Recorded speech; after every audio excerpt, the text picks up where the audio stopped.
Longtemps restées dans l'informel, les relations contractuelles entre bailleurs et preneurs sont désormais réglementées avec l'adoption de la loi sur le bail à usage d'habitation domestique. Une loi de plus de 90 articles prenant en compte les conditions générales de conclusion, d'exécution et de résiliation du contrat. L'une des innovations de cette loi est la formalisation du titre d'agent immobilier, communément appelé démarcheur. La réglementation de cette profession-là qui est née de la location, c'est-à-dire la profession d'agent immobilier.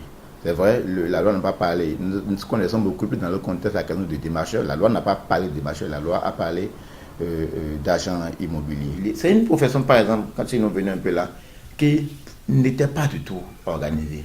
Aujourd'hui, on dit ne peut être agent immobilier que celui qui déjà a la qualité de commerce, celui qui peut exercer les actes de commerce. C'est-à-dire quoi? Donc, il faut être commerçant. C'est-à-dire que logiquement, quelqu'un qui se veut être un agent immobilier doit être d'abord une société enregistrée. Il n'y a pas de difficulté pour nous parce que nous sommes déjà dans le formel.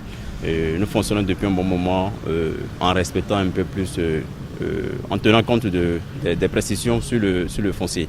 Donc quand cette loi est venue, ça nous a fait plaisir parce que cela nous amène également à beaucoup plus discuter avec les bailleurs de trucs, les investisseurs en immobilier pour qu'ils comprennent déjà le bien fondé de cette loi. Et pour protéger le locataire souvent victime de la dictature de certains propriétaires, le législateur a fixé à 3 mois la caution sur le loyer, une disposition difficilement acceptée par les bailleurs.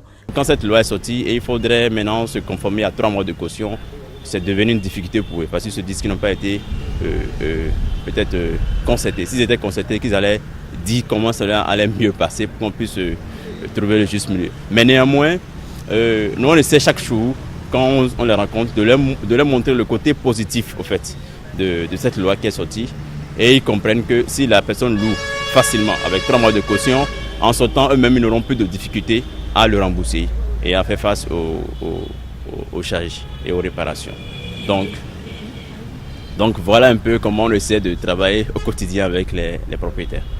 De même, l'article 53 de la loi dispose que le prix maximum du loyer annuel est fixé à 8% de la valeur réelle du logement, de l'appartement ou de l'immeuble.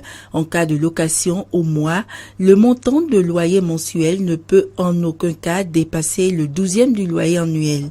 Une réforme qui règle certes un problème social mais ne cadre pas forcément au contexte béninois.